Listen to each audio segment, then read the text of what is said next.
ನಮಸ್ಕಾರ ಸ್ನೇಹಿತರೆ. ಯಾರಿಗೂ ಡೋಂಟ್ ಕೇರ್ ಅಂತ ಇದ್ದ ದೀದಿ ಮೋದಿ ಮುಂದೆ ಬಳಲಿ ಬೆಂಡಾಗಿದ್ದಾರೆ. ಪಶ್ಚಿಮ ಬಂಗಾಳಕ್ಕೆ ರಾಷ್ಟ್ರಪತಿ ಆಡಳಿತ, ಈ ಮಾತು ಖುದ್ದು ಟಿಎಂಸಿಯ ಕಾರ್ಯಕರ್ತರೇ ಹೇಳ್ತಾ ಇದ್ದಾರೆ. ಯಾವುದೇ ಕ್ಷಣದಲ್ಲಿ ಮೋದಿ ಶಾ ಬಂಗಾಳದ ಮೇಲೆ ರಾಷ್ಟ್ರಪತಿ ಆಳ್ವಿಕೆ ಇರಬಹುದು. ನಿಮಗೆ ಗೊತ್ತಿರಲಿ, ಬಂಗಾಳದಲ್ಲಿ ಮೊದಲ ಹಂತದ ಎಸ್ಐಆರ್ ಕಂಪ್ಲೀಟ್ ಆಗೋಗಿದೆ. ಸತ್ತವರ ಒಂದು ಕಡೆಯಿಂದ ಮತ್ತೊಂದು ಕಡೆ ಶಿಫ್ಟ್ ಆದವರ ಡೂಪ್ಲಿಕೇಟ್ ವೋಟ್ಗಳನ್ನ ಸಂಪೂರ್ಣವಾಗಿ ಡಿಲೀಟ್ ಮಾಡಲಾಗಿದೆ. ಇನ್ನು ಮುಂದೆ ಕೇವಲ ನಮ್ಮ ದೇಶದ ಪ್ರಜೆಗಳಿಗೆ ಮಾತ್ರ ಮತದಾನದ ಹಕ್ಕು. ಅಕ್ರಮ ಬಾಂಗ್ಲಾ ವಲಸಿಗರು ಇಲ್ಲದಿಂದ ಹೊರಗೆ ಬರ್ತಾ ಇದ್ದಾರೆ. ಬಾಂಗ್ಲಾದೇಶದಿಂದ ಬಂದಂತಹ ಅತಿ ಹೆಚ್ಚು ಅಕ್ರಮ ವಲಸಿಗರು ಜಾಂಡಾ ಹೂಡಿರುವ ರಾಜ್ಯ ಯಾವ್ದಾದ್ರು ಇದ್ರೆ ಅದು ವೆಸ್ಟ್ ಬೆಂಗಾಲ್. ಇವರನ್ನೆಲ್ಲಾ ಕಿತ್ತಾಕೋ ಉದ್ದೇಶನೇ ಎಸ್ಐಆರ್. ಯಾವಾಗ ಚುನಾವಣಾ ಆಯೋಗ ವೆಸ್ಟ್ ಬೆಂಗಾಲ್ ಅಲ್ಲಿ ಎಸ್ಐಆರ್ ಘೋಷಣೆ ಮಾಡ್ತೋ ಆಗ ದೀದಿ ತಿಲಮಿಲಾಯಿಸಿ ಬಿಟ್ರು. ಯಾವುದೇ ಕಾರಣಕ್ಕೂ ಎಸ್ಐಆರ್ ನ ವೆಸ್ಟ್ ಬೆಂಗಾಲ್ ಅಲ್ಲಿ ಮಾಡೋದಕ್ಕೆ ಬಿಡೋದಿಲ್ಲ. ಕುತ್ತಿಗೆ ಸೀಳಿದ್ರು, ಗುಂಡು ಆರ್ಸಿದ್ರು, ಎಸ್ಐಆರ್ ಆಗೋದಕ್ಕೆ ಬಿಡಲ್ಲ ಅಂದ್ರು. ಆದ್ರೆ ಏನಾಯ್ತು, ವಕ್ಫ್ ವಿಚಾರದಲ್ಲೂ ಹಿಂಗೆ ಹೇಳಿದ್ರು. ರಾತ್ರಿ ವಕ್ಫ್ನು ಲಾಗು ಮಾಡಿದ್ರು. ಈಗ ಎಸ್ಐಆರ್ ಸಹ ಕಂಪ್ಲೀಟ್ ಆಗಿದೆ. ಮೋದಿ ಮತ್ತು ಅಮಿತ್ ಶಾ ರನ್ನ ದುರ್ಯೋಧನ ದುಶ್ಯಾಸನ ಅನ್ನುವಷ್ಟರ ಮಟ್ಟಿಗೆ ವೈಯಕ್ತಿಕ ವಾಗ್ದಾಳಿಗಳನ್ನ ಮಾಡಿದ್ರು ಮಮತಾ ಬ್ಯಾನರ್ಜಿ. 3 ಬಾರಿ ದೀದಿಯಲ್ಲಿ ಗೆದ್ದಿದ್ದ ಯಾಕೆ ಗೊತ್ತಾ? ಪ್ರಬಲ ಪ್ರತಿಪಕ್ಷ ಇಲ್ಲದೆ ಇದ್ದಿದ್ರಿಂದ. ಆದ್ರೆ ಈಗ ಆ ಸ್ಥಾನನ ಬಿಜೆಪಿ ತುಂಬಿದೆ. ಬಿಜೆಪಿ ಇಲ್ಲಿ ಪ್ರವರ್ಧಮಾನಕ್ಕೆ ಬರೋದಕ್ಕೂ ಮುಂಚೆ ದೀದಿದೇ ದರ್ಬಾರ್ ಆಗಿತ್ತು. ಪಶ್ಚಿಮ ಬಂಗಾಳದ ಜನರೆಲ್ಲ ದೀದಿಗೆ ಓಟ್ ಹಾಕ್ತಾ ಇದ್ದಿದ್ದು. ಅದು ಹಿಂದೂಗಳಾಗಿರ್ಬೋದು, 30% ಮುಸಲ್ಮಾನರಂತೂ ಪಕ್ಕ ಅವರದ್ದೇ ವೋಟ್ ಬ್ಯಾಂಕ್. ಅಕ್ರಮ ಬಾಂಗ್ಲಾ ವಲಸಿಗರ ಕಾರುಬಾರು ಎಲ್ಲೆ ಮೀರಿ ಹೋಗಿತ್ತು. ಯಾವಾಗ ಬಿಜೆಪಿ ಇಲ್ಲಿ ಪ್ರವರ್ಧಮಾನಕ್ಕೆ ಬಂತೋ ಹಿಂದೂಗಳೆಲ್ಲ ದೀದಿಗೆ ಕೈ ಎತ್ತುತ್ತಾ ಇದ್ದಾರೆ. ಬಿಜೆಪಿಗೂ ಮತ್ತು ಟಿಎಂಸಿಗೂ ಇರತಕ್ಕಂತಹ ಗೆಲುವಿನ ಅಂತರ ಒಟ್ಟು 40 ಲಕ್ಷ ವೋಟ್ಗಳು ಮಾತ್ರ. ಒಟ್ಟು 7,66,00,000 ಮತದಾರರಿದ್ದಾರೆ ವೆಸ್ಟ್ ಬೆಂಗಾಲ್ ಅಲ್ಲಿ. ಕಳೆದ ಬಾರಿ 5 ಕೋಟಿ ಮತದಾನ ಆಗಿತ್ತು. ಆಗ ಬಿಜೆಪಿ ಮತ್ತು ಟಿಎಂಸಿಗಿದ್ದ ವೋಟ್ಗಳ ಅಂತರ ಕೇವಲ 40 ಲಕ್ಷ. ನೆನಪಿರಲಿ, ಈಗ ಆಲ್ರೆಡಿ ವೋಟರ್ ಲಿಸ್ಟ್ ಇಂದ 58 ಲಕ್ಷ ಜನರನ್ನ ಡಿಲೀಟ್ ಮಾಡಲಾಗಿದೆ. ಟಿಎಂಸಿ ಮತ್ತು ಬಿಜೆಪಿಗಿದ್ದ ಡಿಫರೆನ್ಸ್ ನ ಬಿಜೆಪಿ ಆಲ್ರೆಡಿ ಮೇಕಪ್ ಮಾಡಾಗಿದೆ. ಇನ್ನು ಸ್ವಲ್ಪ ಎಫರ್ಟ್ ಹಾಕಿ ಪ್ರಯತ್ನ ಮಾಡಿದ್ರು ಸಾಕು, ದೀದಿಯನ್ನ ಟಿಎಂಸಿಯನ್ನ ಸುಲಭವಾಗಿ ಓವರ್ಟೇಕ್ ಮಾಡುತ್ತೆ. 294 ಸೀಟ್ಗಳಲ್ಲಿ 150+ ಸೀಟ್ಗಳು ಬಿಜೆಪಿಗೆ ಈ ಬಾರಿ ಎಲ್ಲ ಸಮೀಕ್ಷೆಗಳು ಖಾತ್ರಿ ಅಂತ ಹೇಳ್ತಾ ಇದಾವೆ. ಅನ್ಮ್ಯಾಪ್ಡ್ ಅಂತಾನೆ 24 ರಿಂದ 25 ಲಕ್ಷ ವೋಟ್ಗಳನ್ನ ಡಿಲೀಟ್ ಮಾಡಲಾಗಿದೆ.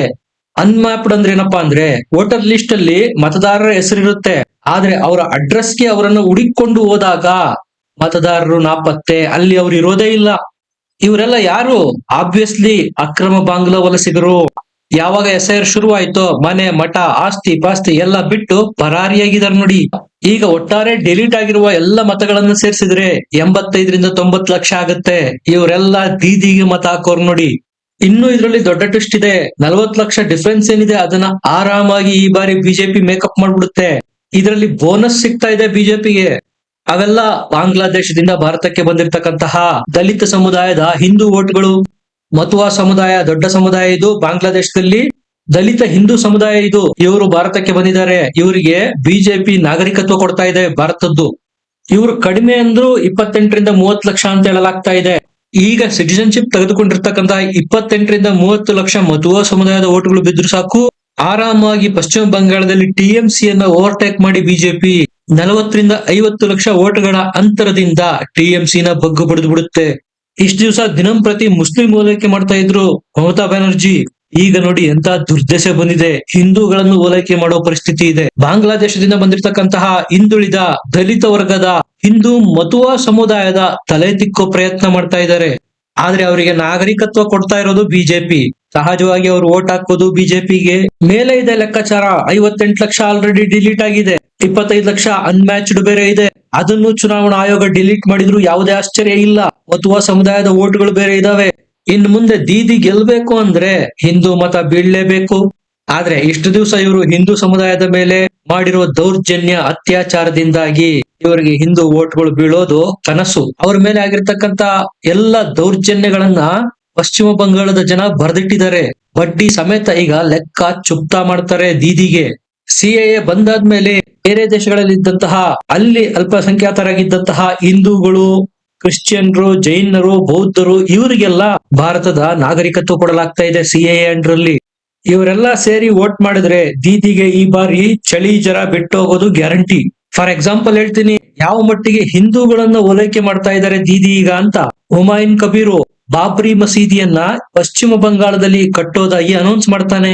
ಆದ್ರೆ ದೀದಿ ಈತನನ್ನ ಪಕ್ಷದಿಂದ ಉಚ್ಚಾಟನೆ ಮಾಡಿದ್ರು.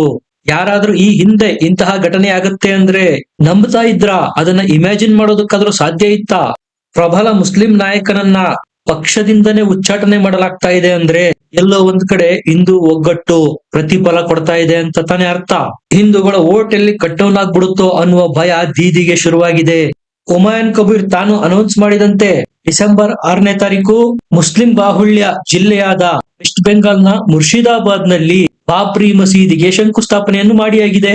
ಸೌದಿ ಅರೇಬಿಯಾದಿಂದೆಲ್ಲ ಮುಸಲ್ಮಾನರನ್ನ ಕರೆಸಿ ಅದಕ್ಕೆ ಶಂಕುಸ್ಥಾಪನೆ ಮಾಡಲಾಗಿತ್ತು. ಬಿಜೆಪಿ ಅಲ್ಲೂ ಸಹ ಆಟ ಆಡ್ತಾ ಇದೆ, ಟಕ್ಕರ್ ಕೊಟ್ಟಿದೆ. ತುಕಾರಾಂ ಸರ್ಕಾರ್ ಅನ್ನುವರು, ಇವರು ಬಿಜೆಪಿಯ ಮುಖಂಡರು. ಅದೇ ಮುರ್ಷಿದಾಬಾದ್ ನಲ್ಲಿ ಭವ್ಯ ರಾಮ ಮಂದಿರ ಕಟ್ಟೋದಕ್ಕೆ ಬಿಜೆಪಿ ಕಡೆಯಿಂದ ಸಹ ಶಂಕುಸ್ಥಾಪನೆಯಾಗಿದೆ. ಅದೇ ಡಿಸೆಂಬರ್ 6ನೇ ತಾರೀಕೆ ಆಗಿರೋದು. ಇಷ್ಟು ದಿವಸ Mamata Banerjee one side politics ಮಾಡ್ತಾ ಇದ್ರು. ಅಲ್ಪಸಂಖ್ಯಾತರನ್ನ ಓಲೈಕೆ ಮಾಡೋದು, ಹಿಂದೂಗಳನ್ನು ತುಳಿಯೋದು, ಹಿಂದೂಗಳ ಮೇಲೆ ಗೂಂಡಾಗರ್ದಿ ಮಾಡ್ತಾ ಅವರು ಓಟ್ ಹಾಕೋದಕ್ಕೆ ಹೊರಗೆ ಬರದಂತೆ ತಡೆಯುವ ಮೂಲಕ ಗೆಲ್ತಾ ಇದ್ರು ಎಲೆಕ್ಷನ್ ನ. ಆದ್ರೆ ಈ ಬಾರಿ ಹಾಗಿಲ್ಲ. ಸಂಪೂರ್ಣ ಚಿತ್ರಣ 180 ಡಿಗ್ರಿನಲ್ಲಿ ಯೂಟರ್ನ್ ಆಗಿರೋದು. ಮೊದಲೆಲ್ಲ ಹಿಂದೂಗಳು ತಮ್ಮ ದೇವಸ್ಥಾನದಲ್ಲಿ ಪೂಜೆ ಮಾಡೋದಕ್ಕೆ, ಭವ್ಯ ಮೆರವಣಿಗೆ ಹೊರಡೋದಕ್ಕೆ ಕೋರ್ಟ್ ಇಂದ ಆದೇಶ ತರಬೇಕಾಗಿತ್ತು. ಈಗ ಮಮತಾ ಬ್ಯಾನರ್ಜಿ ಎದುರೋಗ್ಬಿಟ್ಟಿದ್ದಾರೆ, ಎಲ್ಲದಕ್ಕೂ ಅವಕಾಶ ಮಾಡ್ಕೊಡ್ತಾ ಇದ್ದಾರೆ. ಆದ್ರೆ ಇವರು ಈ ಹಿಂದೆ ಮಾಡಿರ್ತಕ್ಕಂತ ಕರಾಳ ಮುಖವನ್ನ ಯಾವೊಬ್ಬ ಹಿಂದೂನು ಮರ್ತಿಲ್ಲ, ಮರೆಯೋದು ಇಲ್ಲ. ಯಾಕಂದ್ರೆ ಇವರ ಶಾಂತಿ ಬಾಂಧವರು, ಇವರ ವೋಟರ್ಸ್ ಎದ್ನೋ ಬಿದ್ನೋ ಅಂತ ಬಾಂಗ್ಲಾದೇಶಕ್ಕೆ ಹೋಗ್ತಾ ಇದ್ದಾರೆ. ಇದಕ್ಕೆ ಕಾರಣ ಮೋದಿ ತಂದಿರತಕ್ಕಂತಹ ಇಮಿಗ್ರೇಷನ್ ಬಿಲ್ಲು. ಒಂದು ವೇಳೆ ಏನಾದ್ರೂ ತಗಲಾಕೊಂಡ್ರೆ 5 ವರ್ಷ ಕಠಿಣ ಶಿಕ್ಷೆ, 10 ಲಕ್ಷದವರೆಗೂ ದಂಡ ಕಟ್ಟಬೇಕಾಗುತ್ತೆ. ಯಾರಿಗ್ ಬೇಕು ಈ ರಿಸ್ಕ್? ಎದ್ನೋ ಬಿದ್ನೋ ಅಂತ ಓಡ್ತಾ ಇದ್ದಾರೆ ನೋಡಿ ಅಕ್ರಮ ಬಾಂಗ್ಲಾ ವಲಸಿಗರು ಕಂಬಿ ಕಿತ್ತು. ಮೊದಲೆಲ್ಲ ಕಾಂಗ್ರೆಸ್ ಸರ್ಕಾರ ಅಧಿಕಾರದಲ್ಲಿದ್ದಾಗ, UPA ಅಧಿಕಾರದಲ್ಲಿದ್ದಾಗ ಏನಿತ್ತು ಕಾನೂನು? ಅಕ್ರಮವಾಗಿ ಭಾರತದೊಳಗೆ ನುಸುಳಿರುವವರು ಅವರು ಭಾರತದವರಲ್ಲ ಅನ್ನೋದನ್ನ ಪ್ರೂವ್ ಮಾಡೋ ಜವಾಬ್ದಾರಿ ಸರ್ಕಾರದ ಮೇಲಿತ್ತು. ಈಗ ಮೋದಿ ಸರ್ಕಾರ ಇಮಿಗ್ರೇಷನ್ ಬಿಲ್ಗೆ ಅಮೆಂಡ್ಮೆಂಟ್ ಮಾಡೋ ಮೂಲಕ ಆ ಪ್ರೂಫ್ ಆಫ್ ಬರ್ಡನ್ ಇದೆಯಲ್ಲ, ಅದನ್ನ ಆರೋಪ ಹೊತ್ತಿರ್ತಕ್ಕಂತ ಅಕ್ರಮ ವಲಸಿಗರ ಮೇಲೆ ಶಿಫ್ಟ್ ಮಾಡಿರೋದು. ಪೊಲೀಸರೇನಾದ್ರೂ ಅಕ್ರಮ ವಲಸಿಗ ಇವನು ಅಂತ ಅರೆಸ್ಟ್ ಮಾಡಿದ್ರೆ ನಾನು ಅಕ್ರಮ ವಲಸಿಗ ಅಲ್ಲ ಅನ್ನೋದನ್ನ ಆರೋಪ ಹೊತ್ತಿರೋನೆ ಸಾಬೀತು ಮಾಡ್ಬೇಕು. ಇದು ನೋಡಿ ಮೋದಿ ಬಂದ ಮೇಲೆ ಆಗಿರತಕ್ಕಂತ ಆಮೂಲಾಗ್ರ ಬದಲಾವಣೆ. ಈಗ ಸಿಕ್ಕಿ ಬಿದ್ರೆ ಹಳೆಯ ದಾಖಲಾತಿಗಳನ್ನ ತೋರಿಸ್ಬೇಕಾಗತ್ತೆ. ನೋಡಿ ಮೋದಿ ಯಾವ ರೀತಿ ಸಂವಿಧಾನವನ್ನೇ ಬಳಸಿಕೊಂಡು ಅಕ್ರಮ ವಲಸಿಗರನ್ನ ತಡಿತಾ ಇದ್ದಾರೆ. ಈ ಇಚ್ಛಾಶಕ್ತಿ ಮೊದಲಿನ ಯಾವ ಸರ್ಕಾರದಲ್ಲಿತ್ತು? ಒಂದ್ ಕಡೆ ಪಶ್ಚಿಮ ಬಂಗಾಳ ಕ್ಲೀನ್ ಆಗ್ತಾ ಇದ್ರೆ, ಇನ್ನೊಂದ್ ಕಡೆ ಬೇರೆ ದೇಶಗಳಲ್ಲಿದ್ದಂತಹ ನೊಂದು ಬೆಂದಿರ್ತಕ್ಕಂತಹ ಹಿಂದೂ ಸಮುದಾಯಕ್ಕೆ ನಮ್ಮ ದೇಶದ ನಾಗರಿಕತ್ವ ಕೊಡ್ತಾ ಇರೋದು. ಇದನ್ನೆಲ್ಲ ಹಿಂದಿನ ಸರ್ಕಾರಗಳಲ್ಲಿ ನೀವು ಇಮ್ಯಾಜಿನ್ ಮಾಡ್ಕೊಳ್ಳೋದಕ್ಕೂ ಸಾಧ್ಯ ಇರಲಿಲ್ಲ. ಎಲೆಕ್ಷನ್ ನೆಪ ಒಂದೇ. ಈಗ ವೆಸ್ಟ್ ಬೆಂಗಾಲ್ ಅಲ್ಲಿ ಬಿಜೆಪಿ ಆಲ್ರೆಡಿ ಗೆದ್ದಾಗಿದೆ, ಮಮತಾ ಬ್ಯಾನರ್ಜಿ ಸೋತಾಗಿದೆ. ಯಾಕಂದ್ರೆ ದೀದಿಯ ಸ್ವಕ್ಷೇತ್ರ ಭವಾನಿಪುರದಲ್ಲೇ 44,000 ವೋಟರ್ಸ್ ಡಿಲೀಟ್ ಆಗಿರೋದು SIR ಅಲ್ಲಿ. ಮಮತಾನೇ ಗೆಲ್ಲೋದಿಲ್ಲ ಈ ಬಾರಿ, ಅಂತದ್ರಲ್ಲಿ TMC ಗೆಲ್ಲೋದು ಎಲ್ಲಿಂದ ಬಂತು? ಈಗ ಪ್ರಶ್ನೆ, ದೀದಿ ಮುಖ್ಯಮಂತ್ರಿಯಾಗಿದ್ದುಕೊಂಡೇ ಚುನಾವಣೆ ನಡೆಯುತ್ತಾ ರಾಷ್ಟ್ರಪತಿ ಆಳ್ವಿಕೆ ಬರುತ್ತಾ? ಯಾಕಂದ್ರೆ ಪಶ್ಚಿಮ ಬಂಗಾಳದಲ್ಲಿ ಈಗ already law and order complete collapse ಆಗಿದೆ. ಬಿಜೆಪಿ MP ಬಿಟ್ಟಿಲ್ಲ, TMC ಗುಂಡಾಗಳು ಮಾರಣಾಂತಿಕ ಹಲ್ಲೆ ಮಾಡಿದ್ದಾರೆ. ಇನ್ನು ಸಾಮಾನ್ಯ ಜನರ ಪಾಡೇನು? ಯಾವುದೇ ಭಯದ ವಾತಾವರಣ ಇಲ್ಲದೆ ಜನ ವೋಟ್ ಹಾಕೋದಕ್ಕೆ ಹೊರಗ್ ಬರ್ಬೇಕು ಅಂದ್ರೆ ರಾಷ್ಟ್ರಪತಿ ಆಳ್ವಿಕೆ ಇರ್ಲೇಬೇಕು. ನಿಮ್ಗೇನನ್ಸುತ್ತೆ? ಬಂಗಾಳದಲ್ಲಿ ಆದಷ್ಟು ಬೇಗ ಲಾ ಅಂಡ್ ಆರ್ಡರ್ ಕಂಟ್ರೋಲ್ ಮಾಡೋದಕ್ಕೆ ಪ್ರೆಸಿಡೆಂಟ್ ರೂಲ್ ಬರ್ಬೇಕಾ? ಕಮೆಂಟ್ ಮಾಡಿ, ಲೈಕ್ ಮಾಡಿ, ಚಾನೆಲ್ ನ ಸಬ್ಸ್ಕ್ರೈಬ್ ಮಾಡಿ. ಮತ್ತೆ ಸಿಗೋಣ. ನಮಸ್ಕಾರ.